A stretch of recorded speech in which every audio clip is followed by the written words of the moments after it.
Good evening, everyone. This is Ryan Hoyme, aka Massage Nerd, and tonight we have a special guest again. And I asked him back a second time just because we had so much fun the first time. And his name is David Palmer, and he created Touch Pro Institute back in 1986 after spending 4 years developing chair massage programs for graduates of his massage school in San Francisco. Palmer is credited as being the father of chair massage. The American Massage Therapy Association recognized his pioneering work by honoring him with the 1997 National President's Award for his service to the bodywork professions. Palmer is also the developer of the first specialized chair for seated massage. Over 100,000 chairs modeled on this original design have been sold since its 1986 introduction. Welcome tonight, David. Hey, good to be here, Ryan. Yep. Thanks so much. Thanks. And you're in a warm state right now, so, right? Well, it's Northern California, not Southern California, but okay. warmer than Minnesota, I'm sure. Yep, yeah, anything's warmer than Minnesota, yeah. Somebody actually made a joke that Minnesotans actually go to Alaska during the winter to vacation. Oh, yeah. At least Anchorage, it's on the water, you know. Yep, exactly. Always warmer there. Yep. So what have you been doing all these years then? Well, you know, it's been just a great journey in the past 25 years. Actually, it'll be 30 years now, since 1982, since I began working in chair massage. And, you know, you can kind of trace a thread, I guess, you know, from then to now. I had the slightest idea what I was doing back then. And, you know, and you kind of make it up as you go along. And in 1982, there were very few people, you know, even experimenting with massaging folks in seated positions. There were some, but you know, table massage was the only way you did massage. As a matter of fact, when I started working in chair massage, I had people tell me, you know, you can't call this massage, you know, because it's not on a table. Massage is something that's done on a table with oil, you know, and lasts at least an hour. And so, you know, it was a different environment then. And I came into it because I had been running a massage school. I was actually a recent massage school owner, and it was a school of Japanese massage here in San Francisco. And I became concerned because there seemed to be this disconnect between how wonderful this service was for human beings and how few human beings actually took advantage of it, you know. And it's like, well, what's that all about? You know, why wouldn't anybody love to get a massage?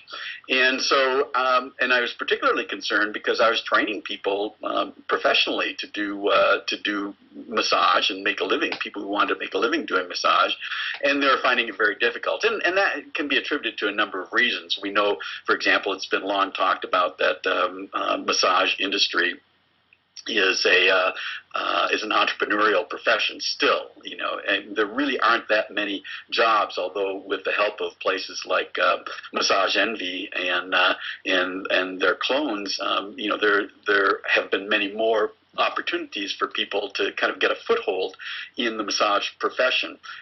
As we know, the first and most important thing that people need after graduating from massage school is a place to do massage and to do lots of massage, because you don't really learn massage in massage school. You'll learn massage by getting your hands on as many bodies as you can.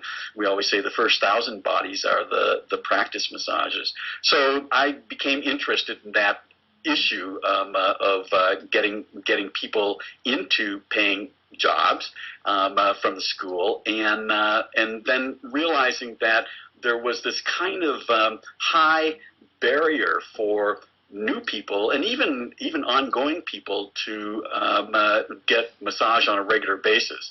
The initial barrier, of course, is that there's only one other time when people go into a private room behind closed doors, lay down with another person naked on a table and spend an hour with them, and so the kind of the unconscious extrapolation that people do between what happens behind the closed doors of a massage room and what happens in the bedroom is really inextricable and undeniable. And so on a conscious or unconscious level, you know, people have a very difficult time crossing that threshold to get their first professional massage. So my solution was very simple. Just, let's not put it behind closed doors. Let's not take it off the table. Let's let people keep their clothes on. Let's take oils out of the equation, and let's make it affordable by shortening the amount of time that people spend for a professional massage. And thus, the idea for seated massage was born.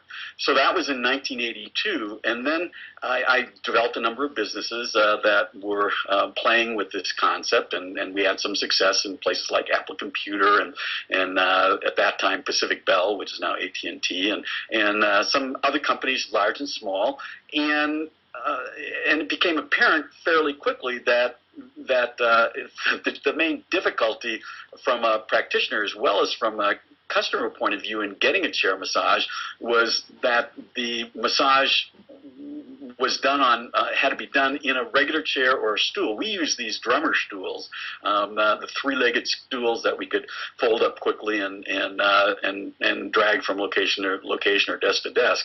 But when you're trying to massage somebody on a stool, you're literally trying to hold them up as they relax, and they're kind of drifting from side to side, and falling asleep, and you have to literally hold them up to make sure that that you can still work on them. So it became obvious right away that we needed a more sophisticated solution for supporting the customers in the chair.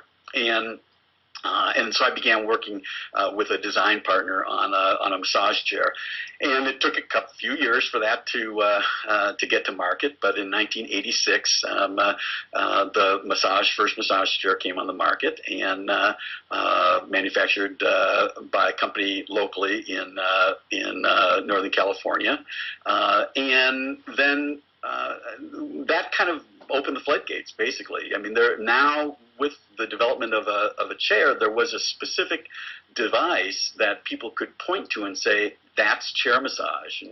And never underestimate the power of having something that people can look at and identify a profession with.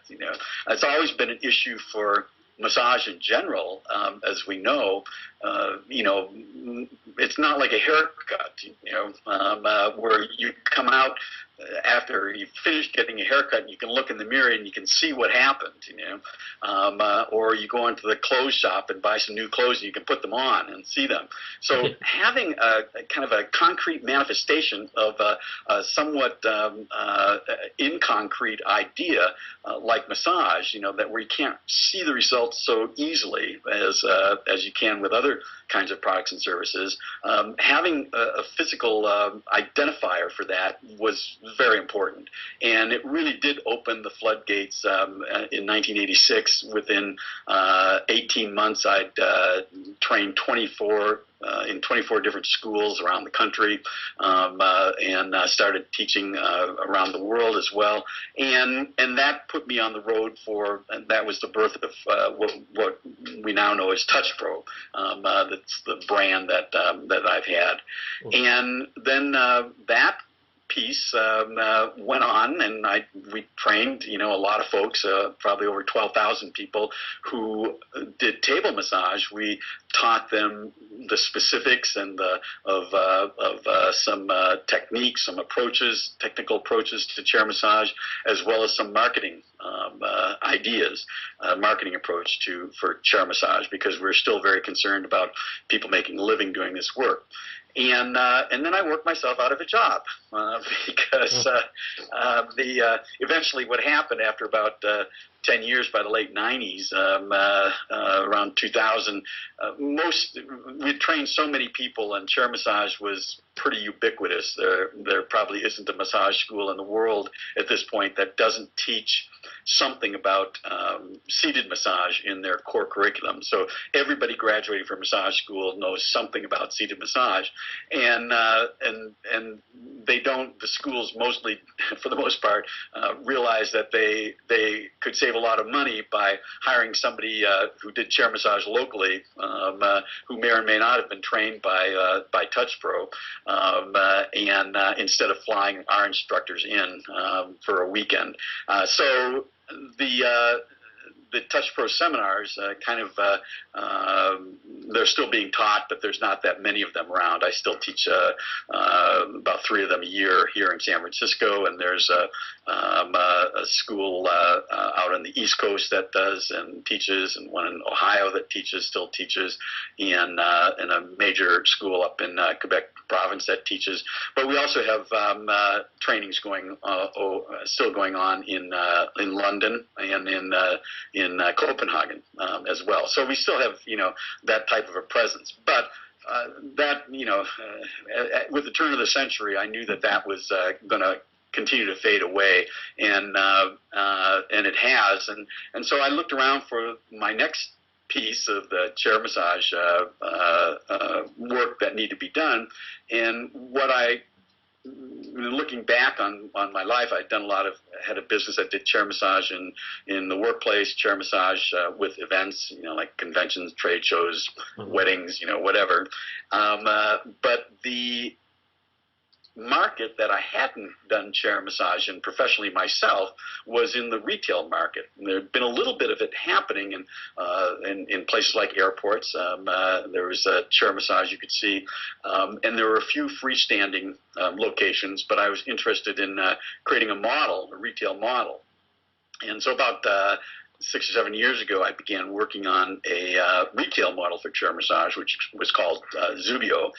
And although we got at the moment that we were about to expand into multiple units, the investors that were going to be supporting that put all their wallets away, because it was at the beginning of the recession. It was in 2000 and when was that? 2008 now, or 2009?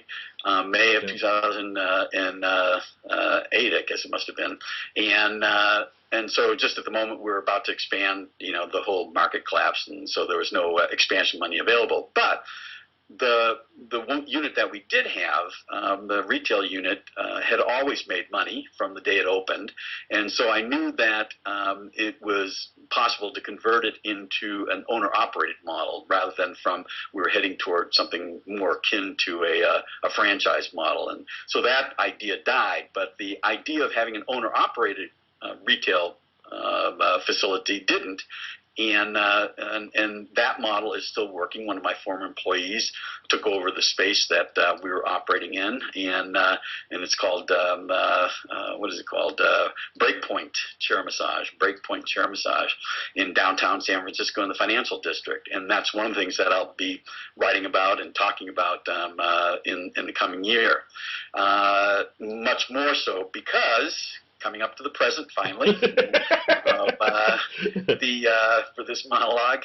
At the present, what I've been doing since Zubio has been creating an infrastructure, a contemporary infrastructure for moving all of the knowledge base that we've acquired over the past 30 years onto the web. I have not done a whole lot of social networking or web work in the past 10 years. It was about 10 years ago that was the last time that I put up a website. And if you go to touchpro.com, you'll see that 10-year-old version. But we're in the process now of creating a new infrastructure.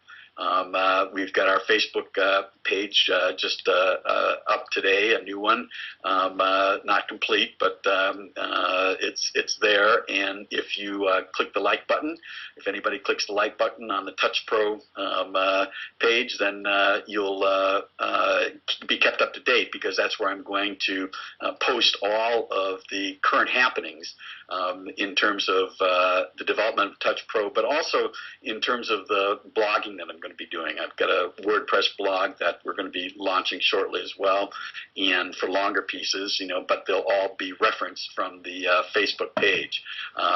There's a lot to talk about. There's a lot of exciting things still going on.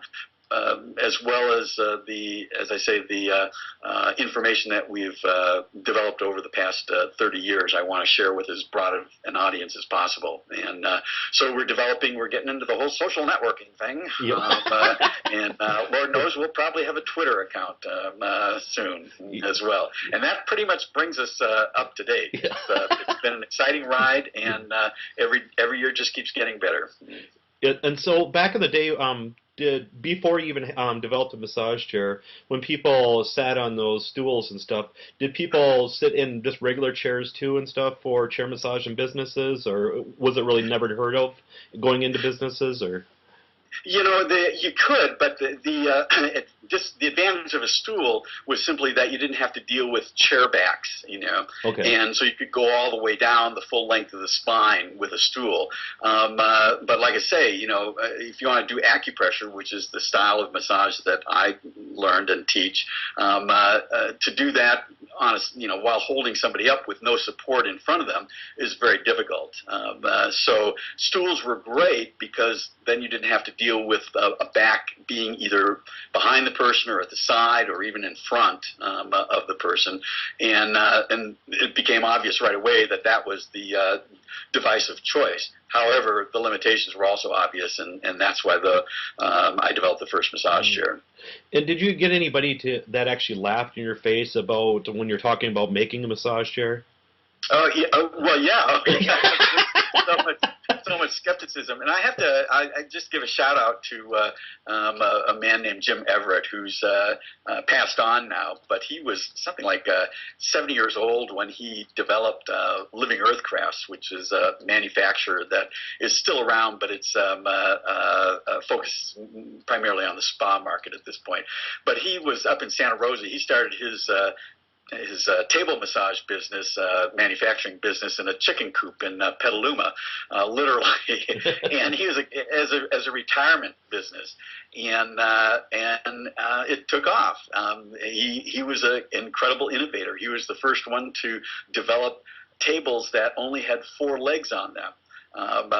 It takes an old person to remember that prior to the mid-'80s, all massage tables had at least 6 legs on them, and many 8 legs on them. Portable, I'm talking about portable massage tables. So he was the first one to develop the truss, the wired truss system, and it was a real breakthrough and a real convenience for making tables more lightweight and while still keeping them strong. He took a flyer. I mean, there was no reason in God's green earth that he should have thought that something like spending thousands of dollars developing a massage chair, would profit him at all. But my design partner, whose name was Serge Brousseau, he's a French cabinet maker, and I built 3 prototypes. And and took them to him, and Jim, bless his heart, he decided to throw his lot into it. It took 2 years. We had the prototypes developed in 1984, and then it took 2 years for him to develop a production model. But as soon as it started coming off the assembly line, there was no question that it was going to take off. Of course, I had never doubted it, but a lot of other folks had, and people did tell me I was crazy. But that's an idea whose time has come can't be stopped, really. And there has been such a need for a way to offer safe, convenient, and affordable massage for so long that chair massage still fits the bill better than any other modality. Yep. And then what was the price back when you first launched it? It was more expensive than they are now. I think it's rare now to see a massage chair for over $400, and I think the original one was like $425 or something like that. And it was a a little bit of a Rube Goldberg contraption. It was a box, basically a box like a suitcase, and it had pieces inside. It had 5 pieces inside the box that you pulled out and assembled into what is recognizably a massage chair. The actual design of a massage chair hasn't changed that much in 25 or 22 years now, I guess it is. And, how long has it been? Since 86 from now, that'd be more than 25 years. Yep. And, you know, so it really has, it's remarkable how, again, as I say, you know, so it's so obvious. There have been a few variations on the theme. For example, there were some massage chairs early on that didn't have knee rests, and where people just put their feet flat on the floor. And, you know, and you can see that would, you know, make some sense, and certainly made it lighter and cheaper and easier to manufacture and all that kind of thing. But the idea of supporting the whole body off the floor, including the legs, turns out to be critically important to the level of relaxation that somebody can reach in a massage chair. The more support that you have, the greater depth that people can relax to. And if their feet are on the floor, they just can't let go as far as they can with their legs supported as well. And certainly, you know, the same thing's true on a massage table. You can let go even more on a massage table, laying prone, than you can in a massage chair. So there's this, there are these levels, this progressive level of and relationship between the amount of support and the amount of relaxation that's possible. When did warranties start coming around for like chair massage and also table massages? I mean, table massage. When did warranties start coming around? Warranties. Yeah. Oh, yeah. Manufacturers, I pretty much always had some level of warranty going on. One of the little so that's nothing. That's been around since as long as I've known been in the massage industry since 1980, and I'm sure before then. But one of the interesting things about the manufacturer that I work with now, which is called Stronglight, and produces another chair that I helped to develop, is that originally, their original massage chair, which was again made out of wood, like all the original ones were, it's pre-metal, they were the only folks to manufacture a massage chair that you could buy as a kit. Matter of fact, they did the same thing with massage tables.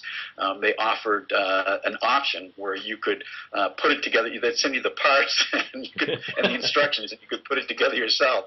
It was great, but ultimately it became too much of a hassle, and then the whole manufacturing industry changed, and so and went offshore to a great extent, and so the economies of scale, just made it having to do customer support for a product where somebody's putting it together is much more difficult and much more complex than for one that's already assembled. But I thought it was great. It was one of those things that in the early days of the massage profession, in the 80s, it was a great service to those folks who just didn't have a whole lot of bucks, and they're just trying to get things off the ground. It was in the days before you had to pay $10,000 for a massage education. Times change. Yep. And one thing I really love about the Ergo Pro is you can take off the kneel area. So yeah. That's right. Yeah, it's one of the. It's got a few unique characteristics to it, and that's one of them is that the leg rests come off.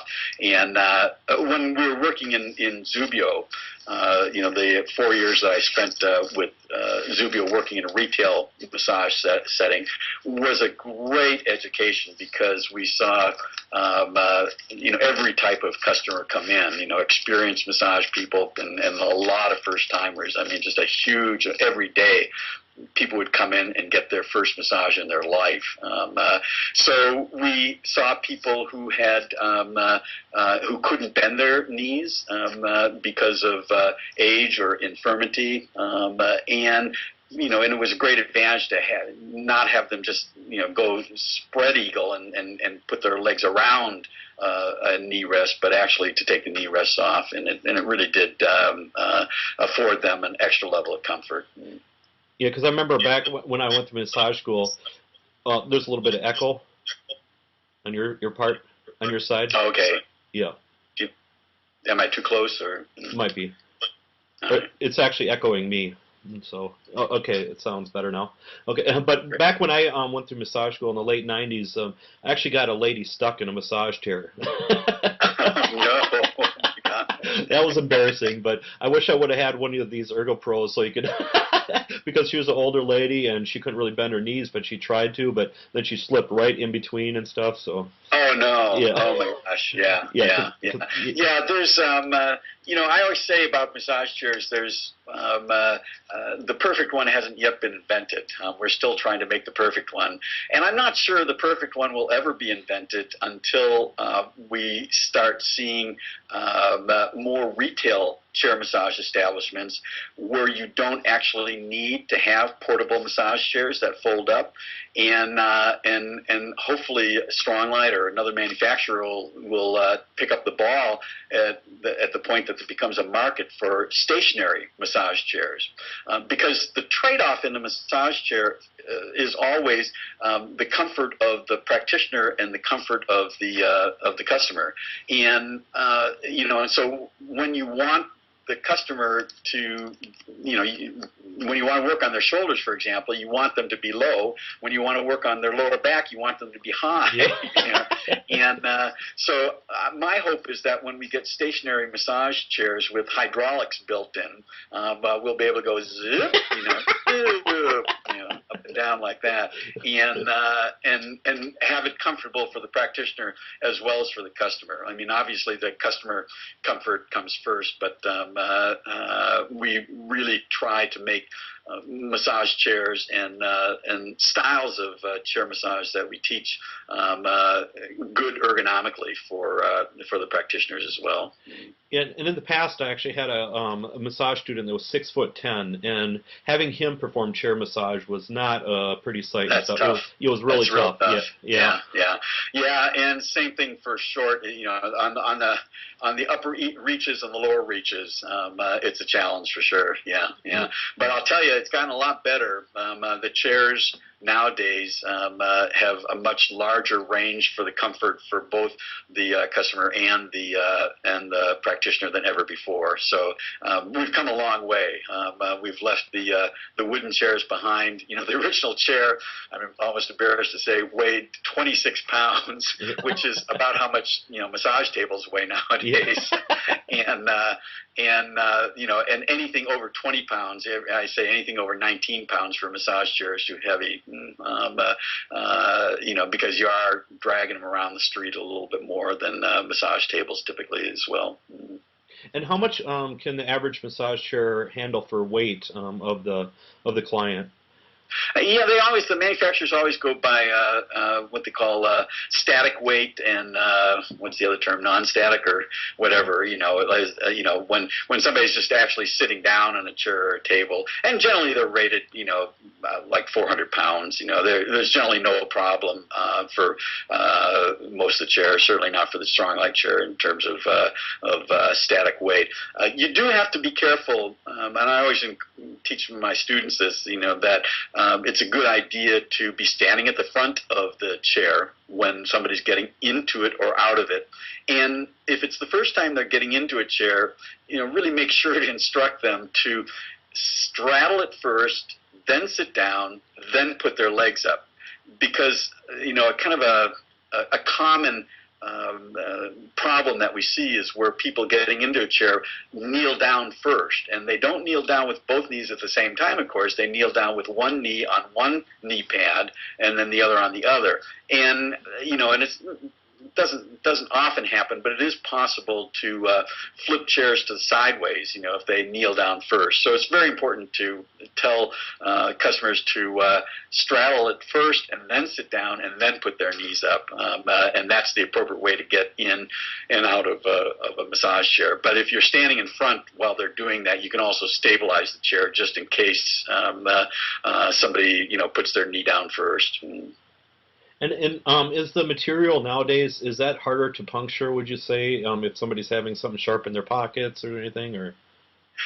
Yeah, that's another thing that's could just come a long way. The vinyl, the quality of the vinyl. I've got some old chairs and tables, and the old vinyl, the elasticity of it has probably changed more than anything. So the kind of the flexibility of the vinyl, it was very stiff and hard 30 years ago, and now it's gotten soft and plush and leathery like, and you still have to be careful about snagging it when you're throwing it in and out of the trunk of a car. Which is why a case is always a good idea if you're traveling around with it. And I always do. Every time I take it out of the house, I put it in a case first, and then you don't have any problems with it. Yeah. Yep. And I heard a story of this one guy who's giving the chair massage like at a dirt bike place. Yeah. And then one of the people had this tar stuff on their legs to hold onto the bikes better and stuff, and then it basically the chair stuck to it. It sounds horrible. Yep. But in the old days, they also advised that not to put any cleaners on it. Just use soft soap and water.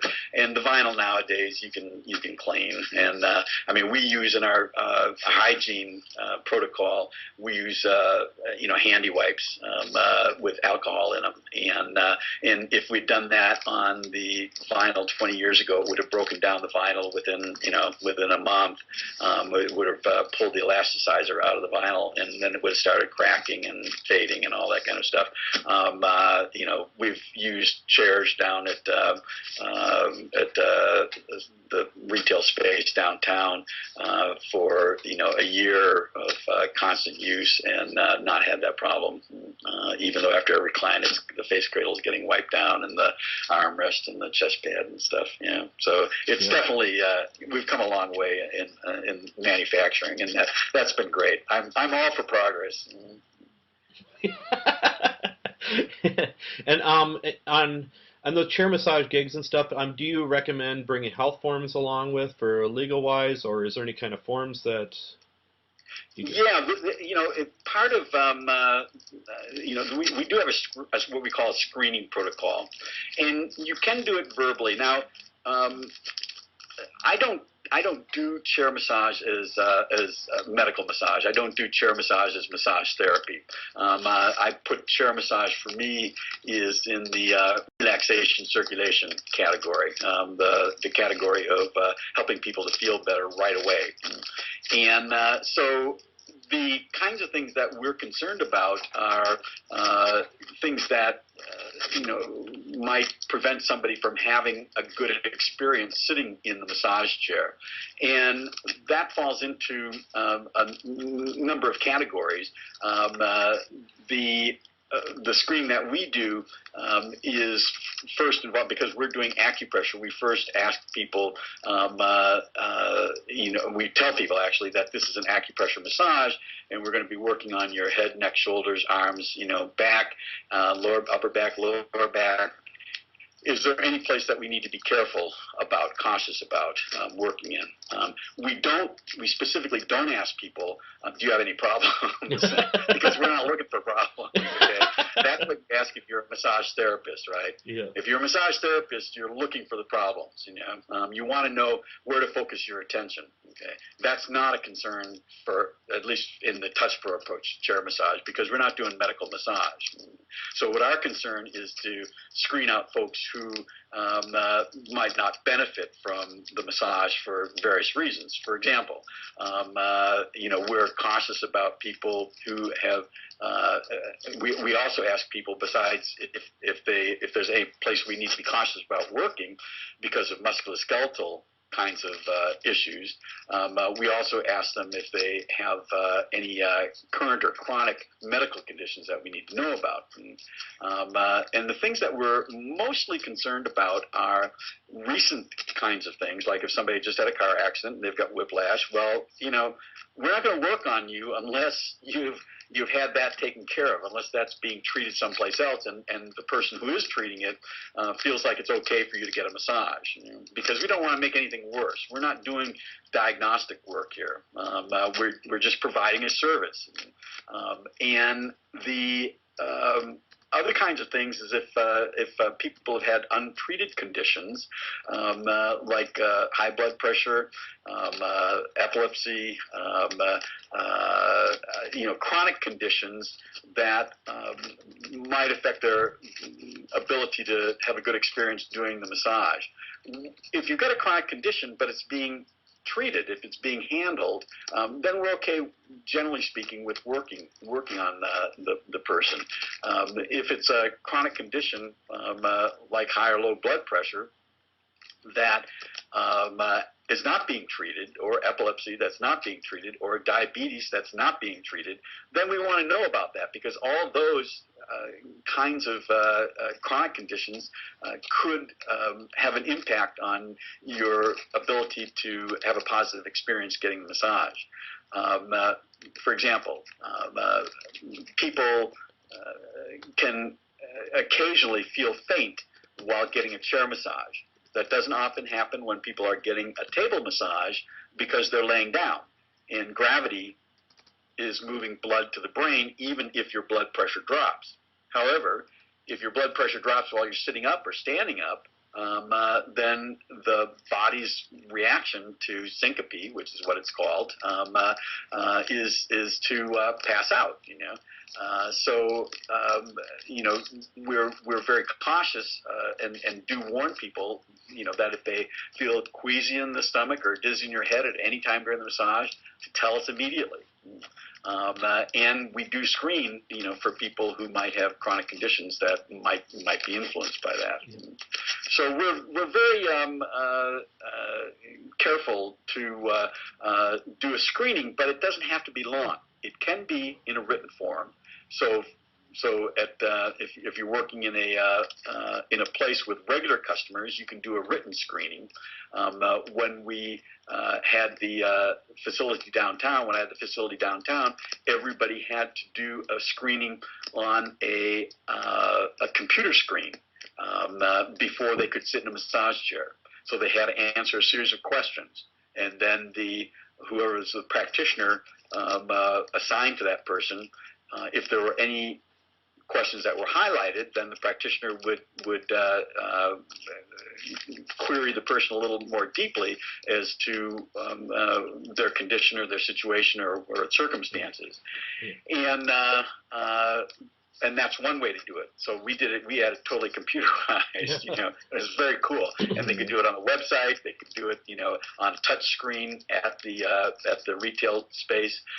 You can also do it in a written form, which is much more common. Just have a screening card. And in circumstances where you don't see people on a regular basis, then you can do a verbal screen. And that's the least. At the least, you should be doing a verbal screening of people before you get into a massage chair. And doing that is, you can do that in 30 seconds. And you can even continue it to a certain extent after you begin the massage. For example, because we do acupressure work, we're very concerned that the customer knows that they're in charge of the amount of pressure that we put on them. We don't know what feels good to them. Okay, yeah. We only know if we ask them and they respond. So during the massage, we do ask new customers, people we haven't worked on, at least 2 or 3 times during the massage for feedback about the pressure. Because even if you tell people, please give me feedback about the pressure, if you tell them that at the beginning of the massage, even if you're killing them, they won't tell you what the pressure is. A lot of people, particularly new customers, because they think somehow, you magically know exactly how much pressure is appropriate for them. Well, we don't. know magically, and I've been wrong plenty of times. And so I asked, shortly after I begin working on acupressure points, and then a few other times during the massage when as I change, to working on different parts of the body. And I also want to make sure that they know that they are in charge, that this is one place that, that they have control over how they feel. And if it doesn't feel good, I'm not doing it right. And so I want to do it right. I want to make them feel better. It's not a situation like in massage therapy where some massage therapists will be doing an approach, treating an injury or whatever, where they know that it is going to be painful or is going to hurt, and I know that there are many styles and approaches of massage out there that where they warn people that this could be intense. Well, that's not our job in chair massage. Our job is to make people feel better, not worse. Yeah. So we guarantee that by the end of 10 or 20 or 30 minutes, you're going to feel better, and you should feel good during the massage as well. And if you don't feel good during the massage, then I'm not doing it right. So we develop a relationship where people are giving us feedback as much as they need to about the amount of pressure, and that brings back it creates happy customers and brings them back for more. Yep. And then you're getting a little bit of static. I think you're kind of close to the computer. Oh, okay. Maybe I'll back off a little bit here. Okay. Yep, that sounds better. Yep. So. Thanks. Yeah. And are there many different styles of massage out there for a chair, would you say? It's limited in a sense because you can't use oils. There's no skin-to-skin contact. Or, I mean, there can be, but not in most of the kinds of chair massage we do. Yeah. I suppose if you go to the naturist colony, then there could be. But for the most part, it's designed to be done through the clothing. So that limits your options. And what we'd call Swedish kinds of stroking are very difficult to do. Although in the early days, again, people are so creative. There was a guy who developed gloves out of this supposedly space-age fabric, white gloves that you'd put on. He was selling at massage conventions that you'd put on so that your hands would glide over the clothing of people's bodies. Well, that didn't last very long. It was a clever idea, and generally, the more the acupressure style work, tends to be more popular because it's easier to do. When acupressure in a chair, I think, is the easiest style of massage actually to do. It requires the least effort because the angles are all right and you're using your body weight, not your strength, all the time on every part of the body. So it's just a great modality that adapts well to it. However, there are other styles of work. For example, the Traeger approach to body work. You can do some rock and rolling things with people's arms and head a little bit too, if they're sitting up out of the face cradle, and that's a great. I love when people take those kinds of modalities and really try to adapt them to a chair sequence. But if it involves oils or if it involves stroking or oils or lotions or any stroking, it's going to be a tough approach to put together for the chair. And somebody in the chat said they saw something recently where seated Thai massage for a chair. Yeah, exactly. Now, which doesn't involve oils, and which is stretching, and I love that. I mean, that's exactly, and I've seen some of that folks doing that type of work too, and I think that's great.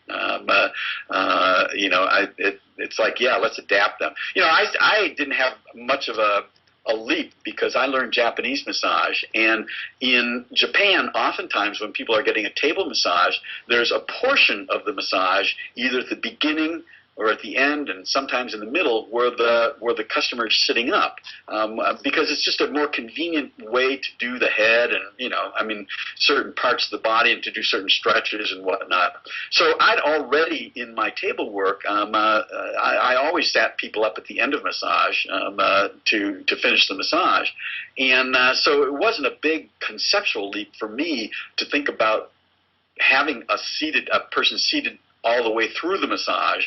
And then because it was acupressure and didn't use oils or lotions, again, I was just very lucky. I had the right combination of tools at my disposal to begin exploring the chair massage options.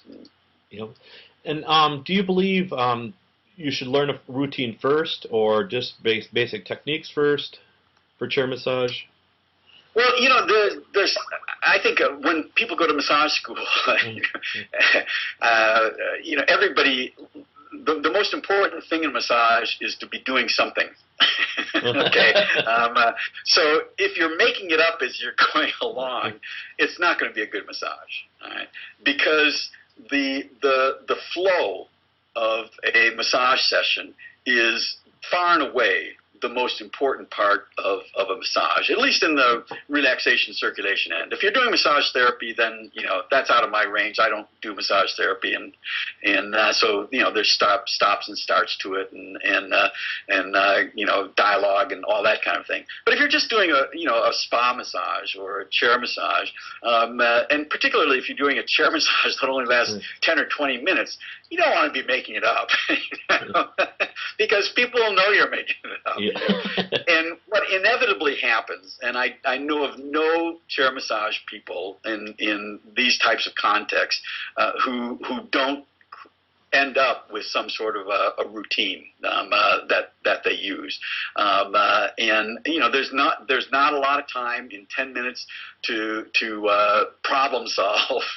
There's not enough time to make your resolve your scoliosis, or your shoulder injury or whatever. It's just not what chair massage is best for, I don't think. And although I'm not saying that you can't do massage therapy in a chair, I think the chair itself, is a tool that can position people for certain kinds of injuries and where you can do marvelous work in it.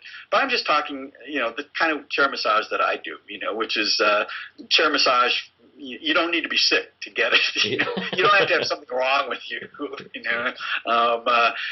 So I don't do it as massage therapy. I'm interested in getting people touched. I'm interested in getting people massaged. So with that kind of framework in mind, it doesn't require a whole lot of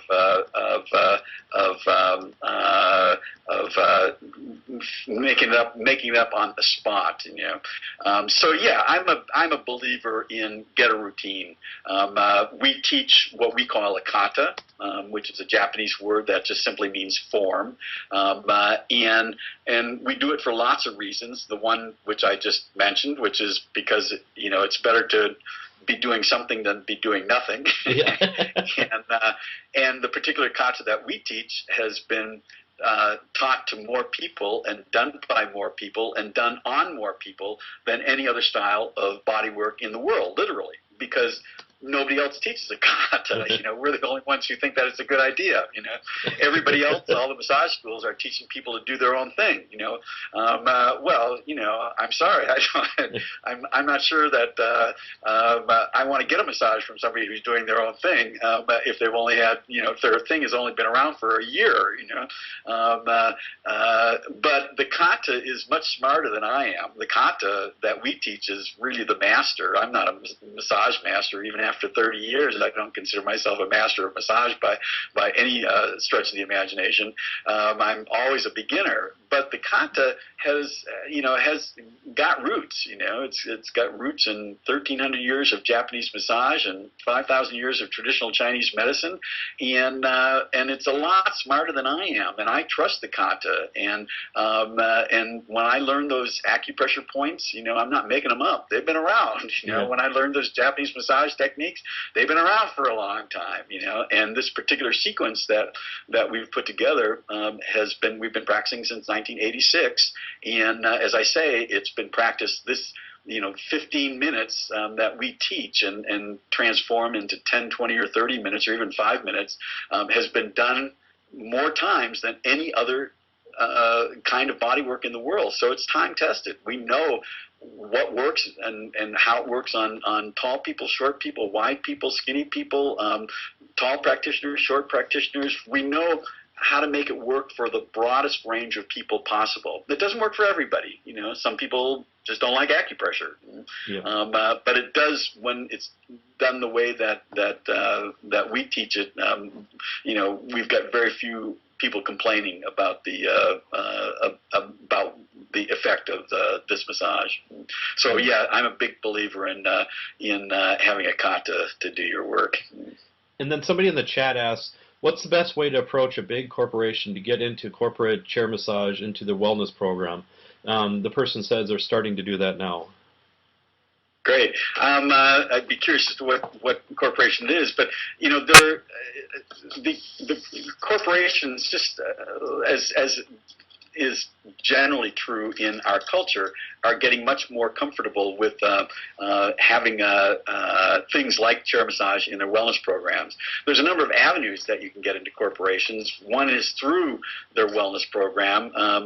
One may be through their, they may have just simply a fitness center, and that's another way to get in.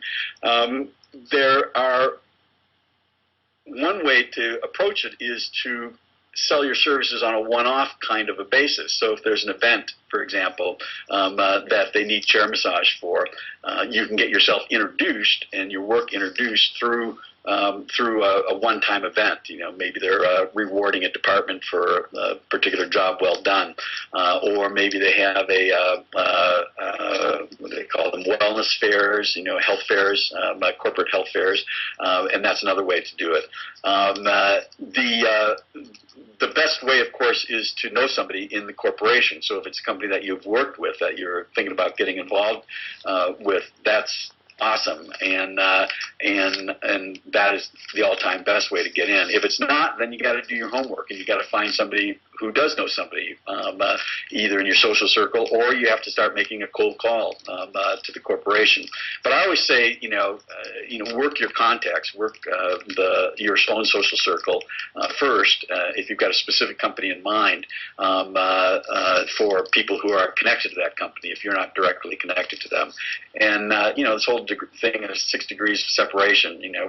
We're generally not that far away from somebody who knows somebody who knows somebody, who can make a solid connection for you in that company. And then there's places like LinkedIn.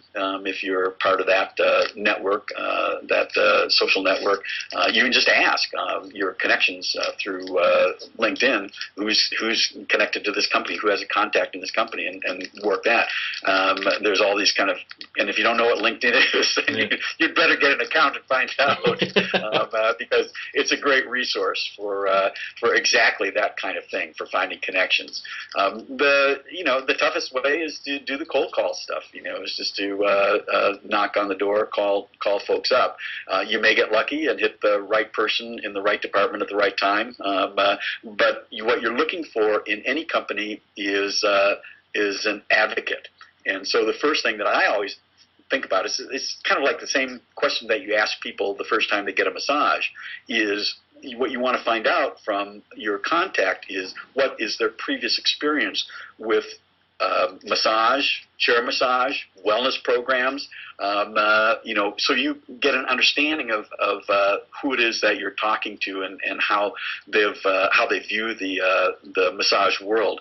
And then the next step, after you've got a sense of that, is to get your hands on them. And if they don't have any experience, and even if they do have some experience, they don't have experience with your massage, and they may have had, we've gotten calls in my business from folks who've had other people come in and do chair massage, and then they've been disappointed for one reason or another, and so you want to know what their previous experience is, and demonstrate to them exactly what your qualifications are, and that means getting your hands on, and it also means letting them know your level of professionalism. They're looking for you to tell them what to do and how to do it. So they, telling them that you've got a screening protocol, telling them that you've got a hygiene protocol between each customer, how you make sure that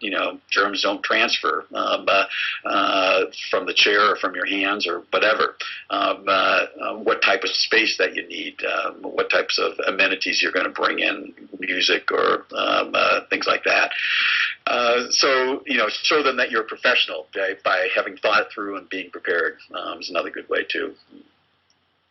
Okay. And then for indications and contraindications, do you go really into depth with that and stuff like that, or not? My rule is, when in doubt, don't. Okay. So I like that one. I ask as many questions. I just keep asking questions until I'm confident that I understand, their situation. And if they come up with some condition that I've never heard of and they can't explain clearly to me, I'm not going to work on them. If somebody comes to me saying, I've got all these problems, I've got these headaches, I've got insomnia, I've got these musculoskeletal problems, I've heard you're great at chair massage, you're my last hope, will you work on me? My answer is generally no, because I don't want to be set up that way, okay? I'm not about fixing people's medical problems, and if that's what they're coming for, then honestly, their expectations and my intention don't meet. And those are the two most important words in the relationship between in any massage, whether you're doing massage therapy or relaxation massage, doesn't make any difference. But the expectations of the customer have to, or the client or the patient, have to be at the same level as the intention of the practitioner. And if the two aren't on the same level, if they don't mesh, you're going to have problems. I guarantee it. So the relationship is defined by their expectations matching your intentions, and it's not their job to adjust their expectations. It's not their job to adjust their expectations. It's your job to be clear about your intention so that they can decide whether they're willing to adjust their expectations to fit in with your intention or not. So again, if somebody says, will this help headaches? I say, I don't know. I don't tell them that 9 times out of 10, your headache's going to go away, because I don't want them to even think that might be an intention that I have to make their headache go away. That is not my intention. My intention is to enhance circulation so that their body's own self-healing mechanisms can work most efficiently and most effectively. And massage is a great way to enhance circulation. Circulation is not optional. That's what I tell my customers. So at the level of doing relaxation massage, it's all about enhancing circulation. The body is great at healing itself if it's got a chance. And massage gets things moving and gives you a chance to heal. And then somebody in the chat, Patty, asked, does he recommend online courses for chair massage hours, or does he recommend to go to a workshop in person? I think I think you can get benefit from the online courses. You can probably benefit more in person. I think that the more learning. The main thing I want to communicate, Patty, is that from my point of view, chair massage is a specialty. And I don't think that gets emphasized enough in massage schools. And I don't know if you've been, out in the world a long time doing massage or a recent graduate, but my experience is that schools treat chair massage as an ugly stepchild to table massage, and I think that's unfortunate. And what I've learned over the past 30 years is that there's a lot to learn about chair massage, and that it really is its own specialty. And most, what you get in massage school is going to be a good start, in a bit of a foundation in chair massage, but it doesn't make you a chair massage specialist. So I encourage people to keep learning, get the books, get the online courses, go to classes, but more than anything else, work with somebody who has done chair massage for a long time, and they'll have a lot of good information for you, I guarantee it. If you want to stay in touch, I'm going to be dumping my brain onto the web in the next year, and if you want to stay in touch with the information that I'm going to be putting out about chair massage, just click the like button on our Facebook page, and you'll get in touch with all the updates that we put up there. We actually are going to be starting our own. We sell right now the handouts from our seminar and they're very good handouts, and that are very explicit about the teachings that we give for the technique, and then I'm going to add the marketing portion as well. And we're going to turn that into initially just into a home study course for CEUs, but my goal is to again, that information is it's still very valuable, but it's the video looks like my younger brother was teaching it. It's about 15 years old, and it's on CD now. We transferred it to DVD, rather. It's 2 DVDs and 1 CD, plus a handbook. And we're going to turn that into a national certification CE course shortly. But my goal is to have the whole thing online and updated. So you'll see me looking my age, conveying the same information that we convey on the course. Yeah. And somebody in the chat says they believe they actually have your old video in their library. So. Oh wow! Yeah.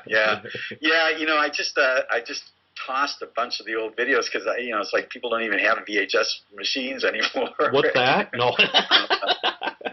And I do have the master, the 1-inch beta master that it was shot on, but again, it's like and I thought about, well, should I re-edit it and turn it into DVD from the masters, but truly it's embarrassing how young I look. And I don't like to kid people about that. I love getting old, older.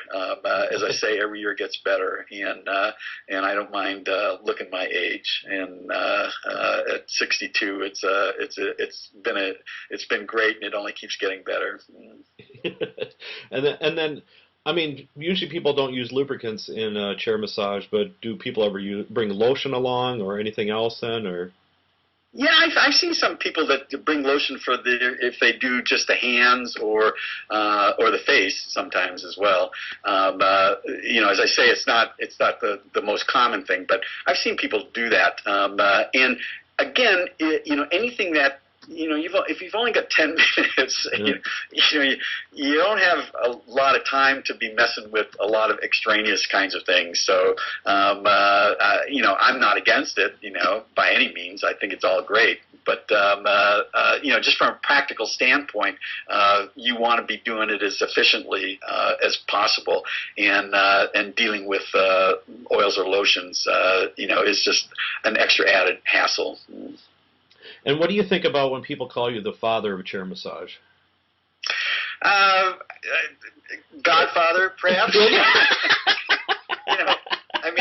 Chair massage has been around for as long as there's been massage. Matter of fact, chair massage has probably been around longer than table massage because people were rubbing each other's shoulders on the logs, way back when.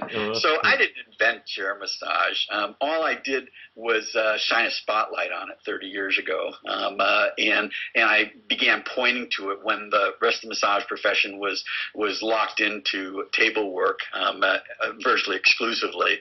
All I did was point to it and say, hey, this is another approach, another way you can do massage, offer skilled touch services, and I was in the right place at the right time, and for me, it's just about putting one foot in front of the other every day and following my nose. I don't feel like a leader, particularly. I've never felt like a leader. I've always felt like, well, I just do the next thing that needs to be done. And so you start out, having a massage school, and you realize the next thing that needs to be done is to get people jobs, and you realize to do that you need a different package for massage services. That a package that is a little bit safer, a little bit more convenient, and a little bit more affordable. And then you start working on people on stools, and you realize, oh, the stools don't work, so you need to develop a chair. And then once you develop a chair, then you realize that you need to develop a program to train people to use the chair, and so you do that. It's just one thing after another. I've never thought that I was I'm more of Godfather, I think, is than father. It's probably more appropriate. But I do appreciate that the textbooks and the magazines have and the AMTA and whatnot have turned a nod in my direction, and I'm very humbled by that. But I stand on a lot of other shoulders to get to where I am, and I definitely am still a fanatic about chair massage, and I definitely intend on continuing to make it my life's work. The next step, just looking toward the future, after I get all the professional lessons that I've learned onto the web, then I want to start working with the non-professional chair massage. I want to start doing what I call kitchen table massage, where we teach folks how to massage their friends and family over the kitchen table or the dining room table in their homes, just doing simple chair massage routines through the clothing. And I think that's the next frontier, and that's where I'm headed. Okay. And then somebody in the chat asked, he refers to 10 minutes, but is there a maximum for chair massage, like 20 or 30 minutes or longer?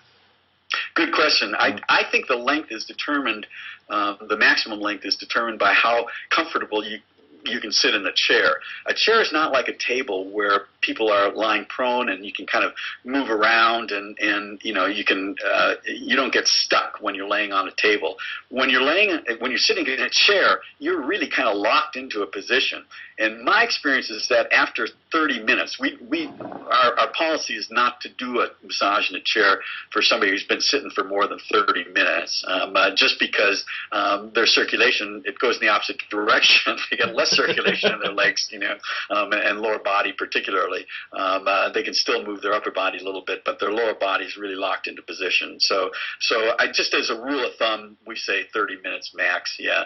But I have to say that when we were working the retail situation, we offered 40-minute and 50-minute massages, but what we were doing was we would change at the 20 or 30-minute mark. We'd change folks from working on their upper body, and we had a leg routine from their knee to their toes that we worked on. So we'd turn them around in the chair and prop them up on their legs up, and we'd get them doing a 10 or 20-minute lower leg foot massage. So you can have longer periods of doing chair massage, but just to be sitting forward in the massage chair, I think 30 minutes is just as a rule of thumb is a good maximum. Okay. Then another person asks, how about if it's a quick 10 minutes to leave the client with some heat therapy applied, like BioFreeze or Sombra or other products like that? Sure. Yeah. Again, it depends on the context. Where you're working. If you're in a retail setting, one of the things that the guy who took over our retail space does is he's got in his waiting area he's got foot massage machines. We didn't have that when I was running it at Zubio, but it's like a place that people can hang around a little bit before while they're waiting for their appointment, or a little bit afterwards, and just get their feet done, because he doesn't offer a foot or lower leg massage anymore. He just does the 10, 20, and 30-minute upper body ones. And if you've got the time, generally in a retail setting, we're looking at no more than 5 minutes turnover time between appointments. So there's a 5-minute buffer that you keep between appointments. And so a 10-minute appointment is really 15 minutes long. A 20-minute appointment is really 25 minutes long, and so on. So you have to judge whether you can have these other amenities, offering them tea, or putting a heat pad on their shoulders or whatever. Some people do the heat pad during the massage. So, for example, they'll start on the shoulders, and then they'll put a heat pad on the lower back, and then when they get to the lower back, then they'll put the heat pad on the shoulders. There's a lot of great kinds of things that you can do with that. It's all, it's all a matter of practicality and value-added services and your particular style of massage that you do and what you think works best. Sure. And then somebody in the chat asked, is he aware that ophthalmologists sometimes recommend people to rent a massage chair for a few days because they are only allowed to look down after surgery? Have you heard of that before? I hadn't heard that. I love it. That's so great. Yeah. I know that people have bought massage chairs for like acupuncture studios because it's a great way to be comfortable while you're getting acupuncture on your back. And I know, people, physical therapists and, a few other folks like that have bought it for particular reasons. But I hadn't heard about the ophthalmologist one. I love it. That's a great one. A whole new market. Make sure Strong Light hears about that. Yep. And I just posted a little bit ago on my fan page, and now you're up to 36 people on your fan page now. So. Oh, awesome! Well, thank you, everybody. I'm a little embarrassed because I just threw something up today because I wanted to have a place to let people know how they could stay in touch and keep up to date.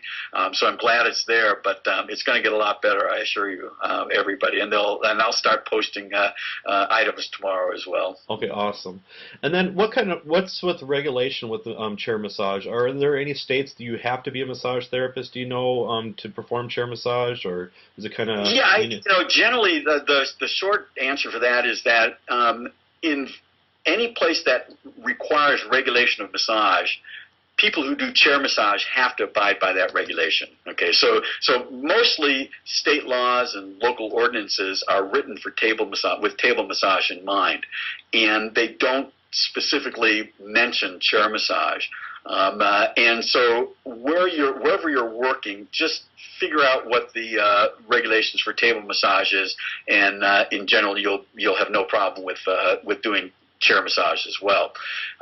However, there is this other little trend that's begun, at least in a few places, certainly out here in the Bay Area, where certain local ordinances have begun being modified to specifically address the specialized needs of chair massage practitioners. So, for example, over in Berkeley, very recently, there was a problem with chair massage being done in a Whole Foods store. And as many of the people watching may know, Whole Foods was one of the pioneers of bringing chair massage into a retail setting. And for a while, there's probably more chair massage happening in Whole Foods than in any other retail setting in the United States, because every time they'd open a new store, they'd allow chair massage in there. It became part of their brand for a period of time. And one woman who had a concession at Whole Foods over in Berkeley, unfortunately, the local regulations for zoning and for the business code didn't allow for chair massage to be done in that kind of a retail setting. And Whole Foods would have had to, pay a tremendous amount of money to make them legal, and then the practitioners and people doing chair massage would have had to go through some hoops. So they changed the law there, and they exempted certain types of retail establishments that weren't primarily doing massage, where massage was less than 25% of their business. They exempted them from some of the zoning regulations for regular table massage. We did the same thing here in San Francisco, where I live, a number of years back, where for example, the facility downtown in San Francisco, in the financial district, was exempted. There was an ordinance or regulation passed that exempted chair massage facilities from requiring them to get a zoning variance, which every other table massage practitioner, or table massage business rather, has to do in San Francisco. And so if you're only doing chair massage in your facility, then you don't have to get a zoning variance and go before the Board of Permanent Appeals and all that kind of thing, which takes months to do for chair massage. So we're seeing in little bits and pieces, and I invite, if anybody out there is interested in exploring the new regulations specifically for chair massage, let me know, get in touch, and I'll let you know what I know about it and about the process of getting those types of variances and what's possible. My long-term goal in terms of regulation, of course, is to separate the regulation of chair massage from the regulation of table massage, because in a sense they really are two different animals. as most of you know, table massage was regulated primarily as a function of trying to distinguish massage people from prostitutes, and adult entertainment, the massage industry from the adult entertainment industry. And that was the impetus behind virtually all legislation that exists in the United States today. It's not to protect the general public, because massage, the reason our professional liability rates are so low is because it's a safe profession. We don't hurt people.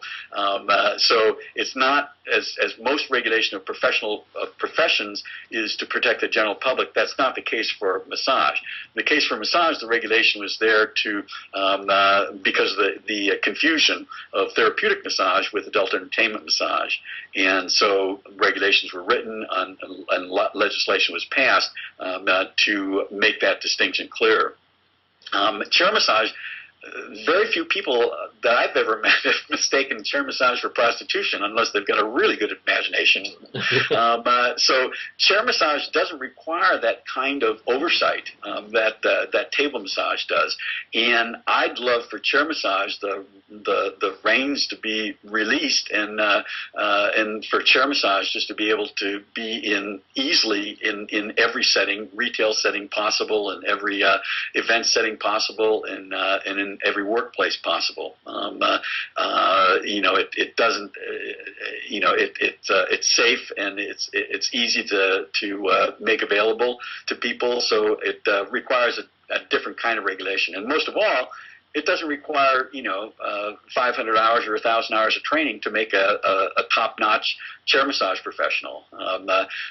You give me 250 hours, and I can turn a motivated person into a first-class chair massage specialist. So it doesn't require the training that the table massage does. And I think if we had that separation, people would start by learning chair massage first, and then discover if they like to do massage professionally at all, which is an unfortunate thing if you decide not after spending $10,000 and a year or two of training to find out you don't like massage. Well, it's a cheaper way to find that out. Number one, and number two, it satisfies, just to bring things full circle to the beginning of our conversation, it satisfies the most important need of people who want to learn to be good massage professionals, and that is, it's much easier to find bodies and who will pay to get a chair massage than it is to find bodies who will pay to get table massage, because just purely on the price point. Table massage on a regular basis is extraordinarily expensive, whereas chair massage isn't. Chair massage is affordable for most people, and so to log those first 1,000 bodies, the first 1,000 practice bodies, is much easier to do it by getting people in a chair than by having them be on the table. So that's the case for separating the regulation of chair massage from the regulation of table massage. And then somebody in the chat, Patty asks, I'm looking into purchasing a chair. Which brand or type of chair would you recommend? Well, like I said earlier, they all work for 15 minutes. So, the perfect one hasn't been invented yet.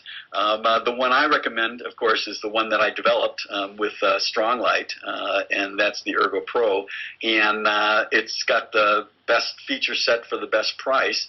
There are some that are more expensive and have greater adjustability. That's not necessarily an advantage, because sometimes on those chairs, when you make one adjustment, you have to make two adjustments. The Stronglight chair is solid. It's easy to use. It's easy to configure for the practitioner. It's easy to configure for the customer as they're sitting down in the chair, and it's got a great price. And matter of fact, if you want a really good price, go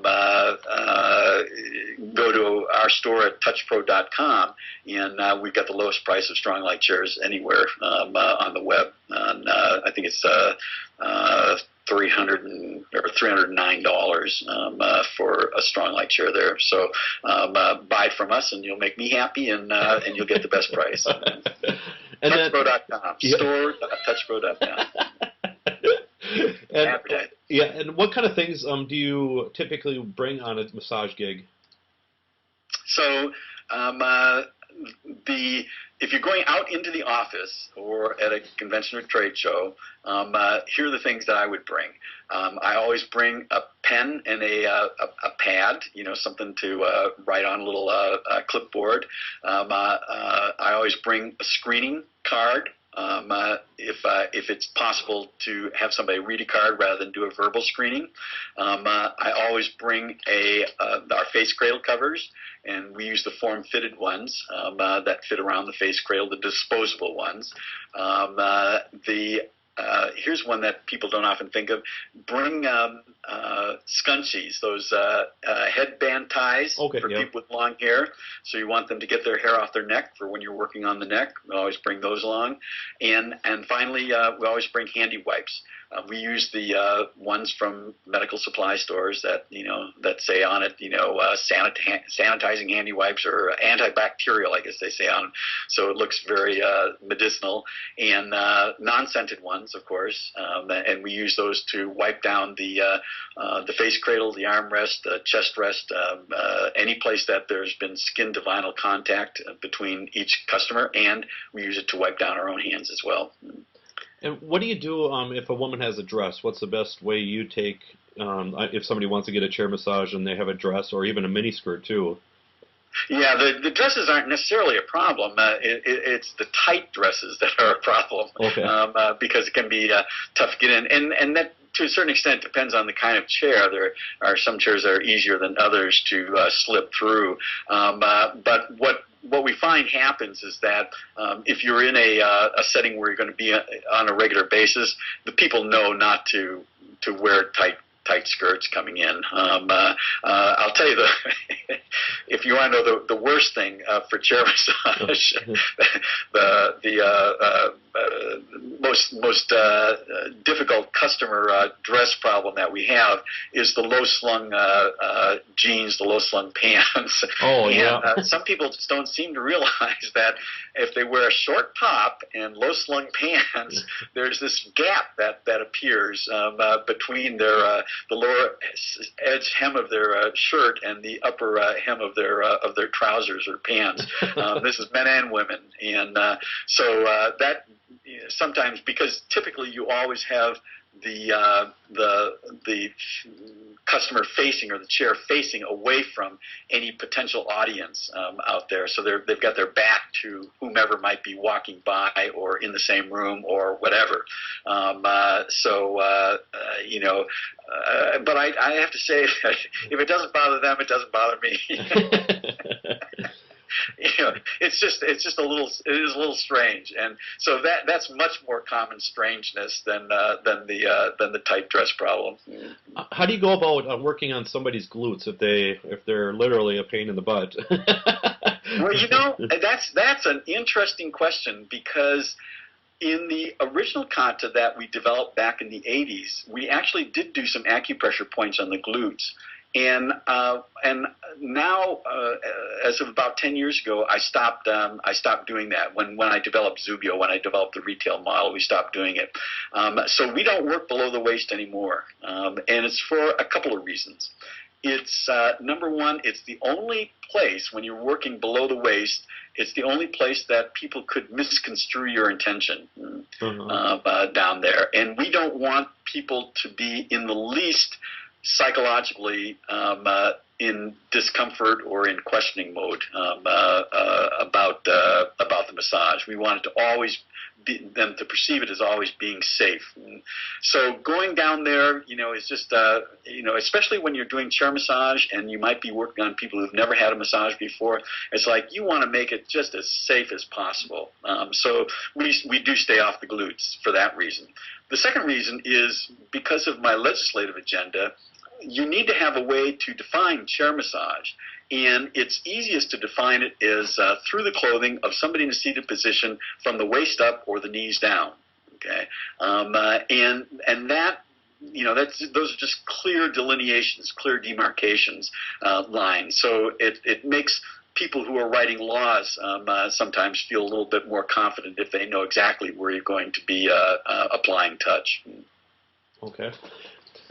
And then, what kind of injuries have you heard of people having while they're on the chair at all? Have you heard of any? Dying? Not. Oh, you have? Would you consider that an injury? Yeah. Okay, I've only heard of that one time, and that was quite a few years ago, probably about 20 years ago. But somebody did have a heart attack one time in a chair, and I mean you hear about it on tables as well. So there's that. But in terms of injuries caused by the practitioner, actually I heard of very few. It's kind of like with table massage. They say that the most of liability problems come with the experienced practitioners who think they know what they're doing, and the fewest injuries and fewest problems arise from people who are either fresh to the industry, or who are like me, who've been around a long time, who still don't think they know what they're doing. And so we stay cautious all the time, and we stay very careful. And if you abide by some good screening procedures. If you have screening procedures, that'd be a good start. And are clear about the intention of your work, and make sure that the expectations of the customer meet that intention and don't exceed it. Then it's rare that you get into trouble. And what did you do before massage? Oh, before massage, my first career, I was a social service administrator. I started, the last thing I did in social, probably the most significant thing I should say I did in social services was back in 1972 when I developed the National Runaway Switchboard. Again, I'm showing my age, but in those days, 800 numbers were still new, and national lines, national 800. Matter of fact, they used to have state versions and regional versions and then national versions. And I had been in youth services for a number of years, for about 3 years up to that point. And I was running an agency in Chicago that was the Metropolitan Helpline. It's called Metro Help. It still exists today. And out of that agency, I wrote a government grant to fund the first national 800 helpline for anything. And it happened to be for runaways, as a specialist in runaway youth. And so I started the National Runaway Switchboard, which, again, still exists today. But being in social services was a little bit too much like putting Band-Aids on people and then sending them out to get beat up some more. It wasn't quite as satisfying. Massage, boy, there's nothing like spending 10 minutes with somebody and them getting up with a complete attitude adjustment, on their life, their body, their day, everything. And it's so gratifying to do this kind of work where you get the immediate reward, and I can't tell you how different that is from social services, where you never know if you've done a lick of good in a day, oftentimes in a day or not. So it's, as far as I'm concerned, it's the best profession in the world, and I hope to spend another 30 years working in the field.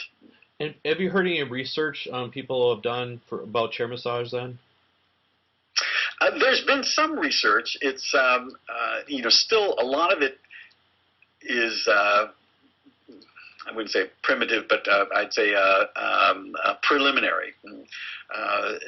As is the case with a lot of research in the massage profession, part of the problem is that, again, everybody's doing their own thing, so it doesn't make it very easy to duplicate for research purposes, to duplicate the service that's being provided. Another advantage, by the way, of having a kata approach to massage is that it's much more researchable. But there's been some preliminary stuff that has indicated that stress hormones come down and whatnot during chair massage sequences. But again, to say what we're basically doing, I think, in the case of research at this point, to a great extent, is just saying, look, there's been plenty of research that says that that stress is bad, okay, and that stress makes every situation a little bit worse. That overwhelming stress, whether it be a organic situation, a psychological situation, a workplace situation, whatever. Stress needs to be modified or ameliorated to improve the health and well-being of individuals, and as well as organizations. So there's been a lot of that kind of research that's been done. And it's not too far of a stretch for people to believe that massage reduces stress. Okay?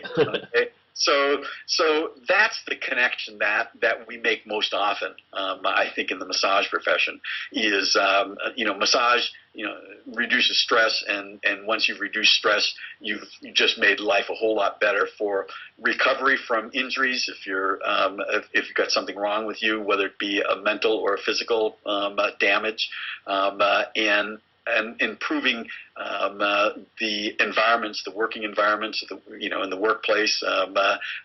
There's been a lot of study that reducing stress in the workplace improves productivity and all that type of stuff. So we make those types of connections, and we piggyback onto bigger research studies that are more oriented toward stress. There hasn't been a lot of money there for good research on massage, and there needs to be more. But the tide is turning very slowly toward the wellness approach, but it is turning in that direction. And as it moves in that direction, hopefully we'll see more interest oriented toward wellness modalities like massage. And can you tell us a little bit about the books that you've written?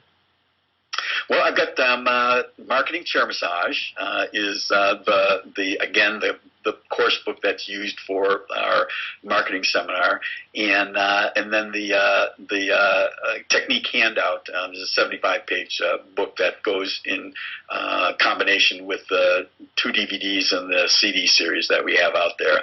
I had written another book way back when. The first one that I wrote was called The Bodywork Entrepreneur. Both that one and the Marketing Chair Massage book are in desperate need of updating. They're going on 20 years old now. So that's one of the things that I'll be doing this year as well. And anybody who subscribes to the links up on the Facebook page will get postings from my blog where I'll be putting up revisions of old articles as well as many new articles about chair massage and other issues in the massage industry. Okay. And where do you see the future of chair massage going?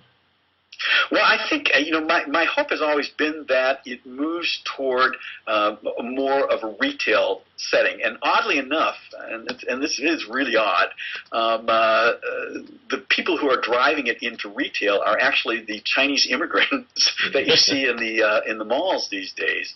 And bless them, I think it's great. They're using it as their first foot up the economic ladder after they immigrate to the United States, and they're probably doing more to get chair massage out in retail settings than any other single group. I'm not particularly happy with the approach that a lot of them have, because they tend to know only one pressure, and that's very strong, which for some people is great, and for a lot of people is not so great. It reminds me of what happened when Japanese massage started to become popular in the late 70s in the United States. And a lot of the practitioners were trained in Japan, the only pressure they knew was strong pressure, and so shiatsu, as it was called then, got the reputation of being beat 'em up massage. They beat up their clients, and that if you could stand shiatsu, you're a real man. It became this macho thing. Well, that's not my idea of massage. Again, is that massage is supposed to feel good, so I'm very, very reticent to to hold up pain as a standard as to whether you're getting good massage or not. And unfortunately, it's a cultural thing because in the Far East, when you're receiving a massage, in Japan or China, you expect it to have a very strong sensation. And if it's not having a strong sensation, then it's not working. Now, strong sensation, when we experience a strong sensation in the West, we think it hurts. We put a bad name on it, And so there's this cultural gap, about the definition of pain. Pain is to a certain extent culturally mediated. In the Far Eastern cultures, a strong sensation does not necessarily mean pain. Whereas for us, to a great extent, it does. Out in the West, when we have a strong sensation, we think it means that something's painful. So there's this little gap, and I'm a little worried about that. But not so worried that I want the Chinese immigrants to stop doing chair massage. I think it's great, and I think that the more chair massage that we get out there into the retail setting, that really is the future, I think. And we're also seeing that they're bringing foot massage over from the Far East as well, and certainly on the West Coast, that's down in Los Angeles, that's become a big thing, and it's starting to become bigger up here in Northern California, where you have studios that just do foot and lower leg massage. And I think that's great as well. Get it into the chair. That's what people can afford.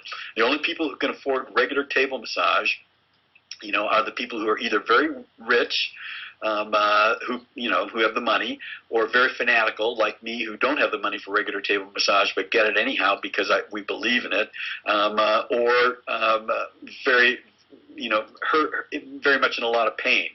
People who will try anything, to get out of pain. And those are the people who are getting regular table massage.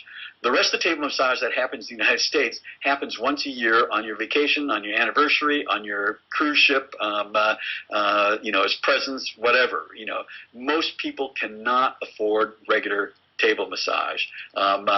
Massage Envy and their clones have attempted to bring down the price of table massage, and that's helped, but it's still extraordinarily expensive for people to get regular table massage, and I'll bet not more than 5 or 6% of the population gets regular table massage. So when you hear that 25% of the people are getting massage in the United States last year, they're getting one massage. Yeah. They're not getting massage regularly. Chair massage allows that to happen. You can spend $10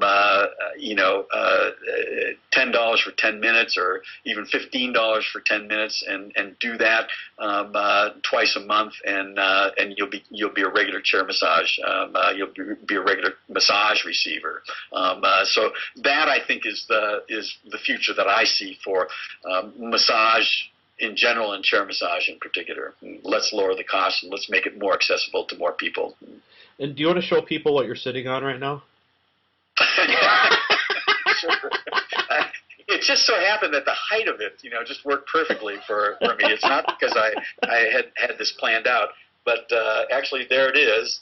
That's the Strong Light massage chair there, and there's those leg rests that we're talking about that come off, and I can't get a full picture in here very well, but that's that's my baby.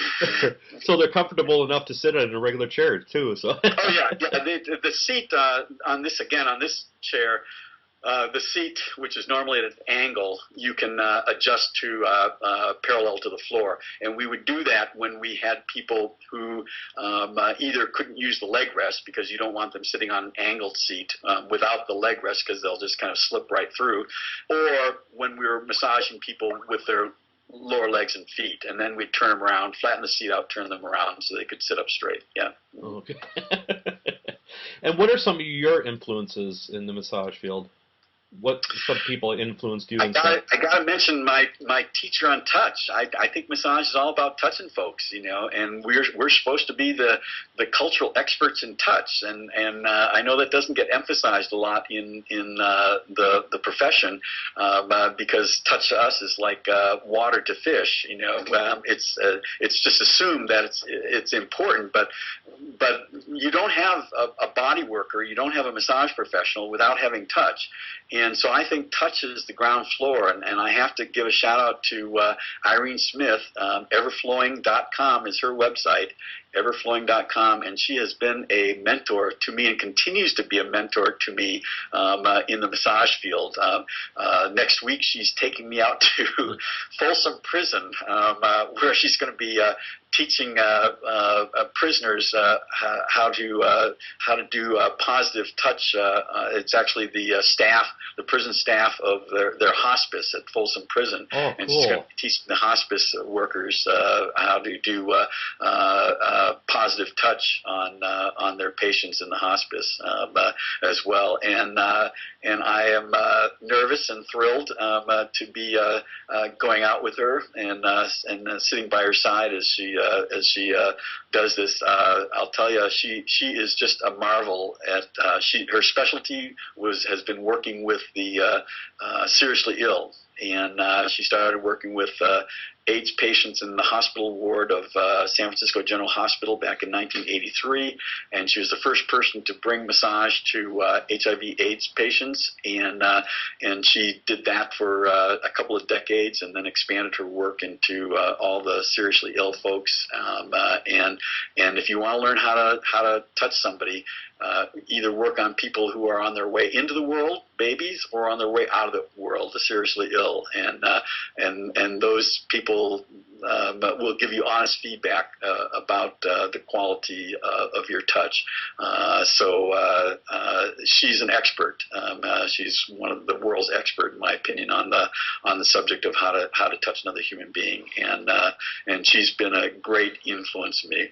My own teacher of Japanese massage is retired back to Japan, and he never wrote a book, so he's not famous, but he deserves a shout out as well.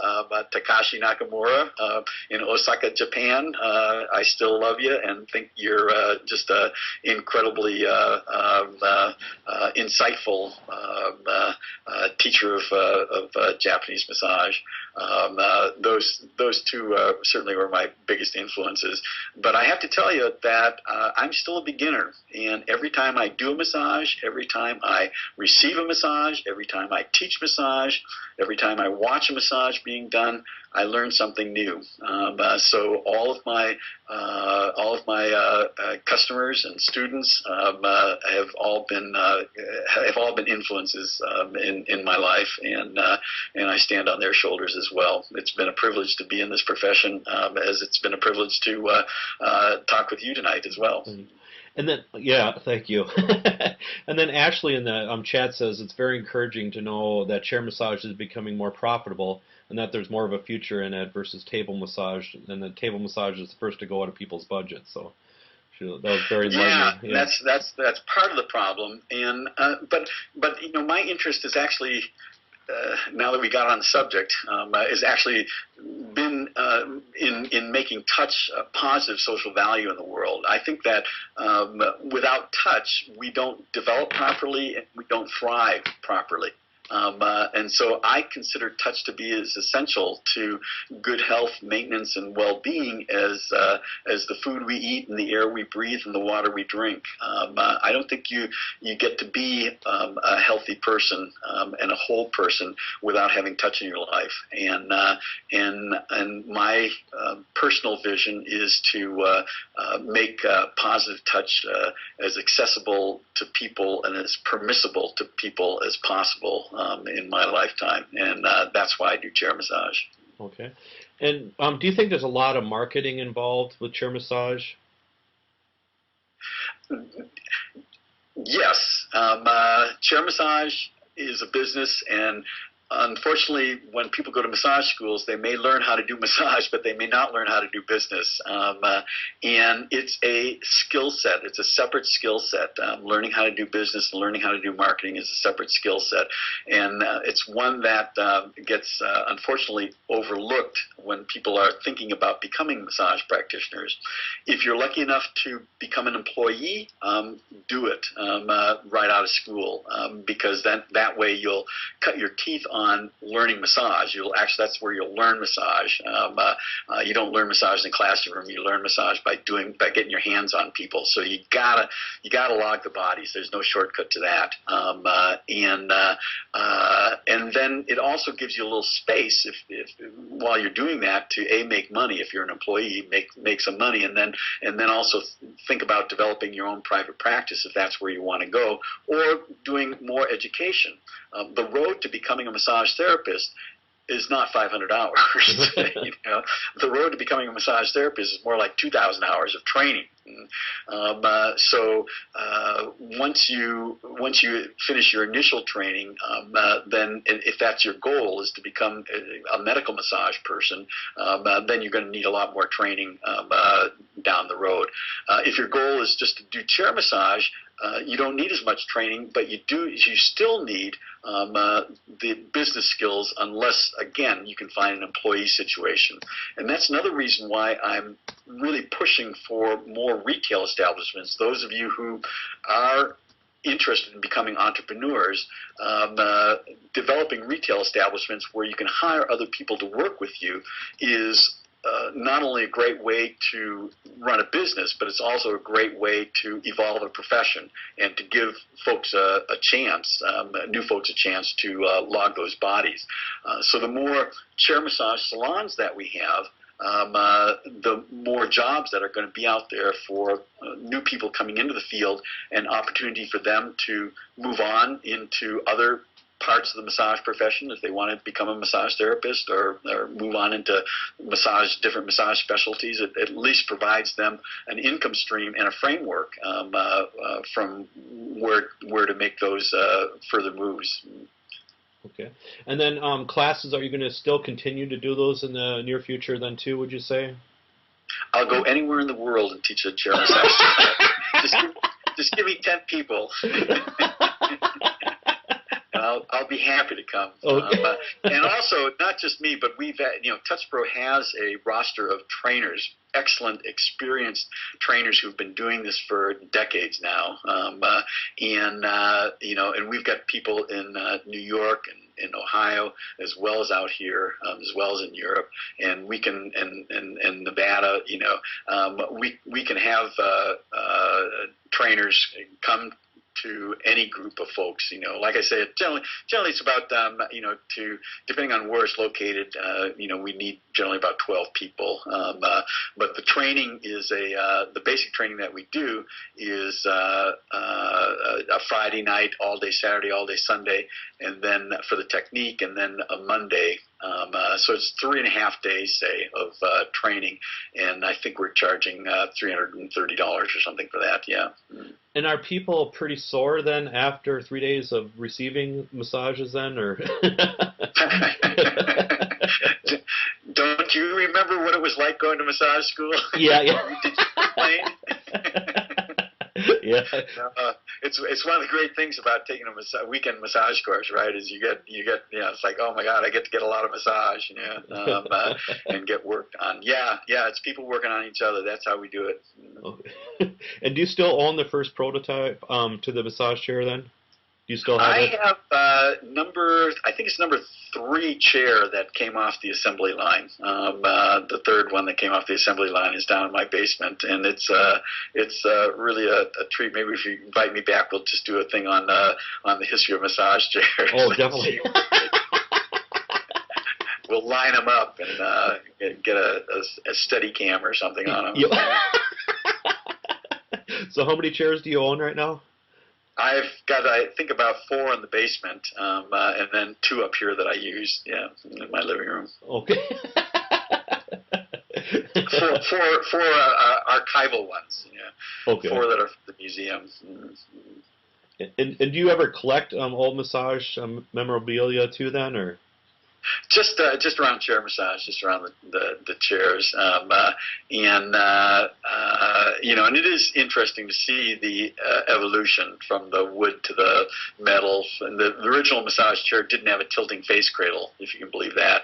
So yeah. Uh-oh, running on reserve battery power now. Okay. Okay. Okay. A message popped up on my Mac. I thought I'd give you a warning. Okay. Oh, you're a Mac lover too. I love Macs. Oh yeah, absolutely. Gotta have them. Okay, so is there anything else that you think needs covered at all, or? No, I think we did a good job. Yeah. And again, thanks so much, Ryan, for hosting this. You're doing a great service to the profession, and I always look forward to the next speakers coming up. Okay, thank you. And then you're up to 75 fans now, so we're getting you there. Oh, awesome. Yeah. Great. That's pretty awesome for one day. I know. So. Is there a prize for that or something? Yeah, yeah, you could. Yeah. Have a great night, okay, Ryan. Thank you very much. Good night. Thanks everybody.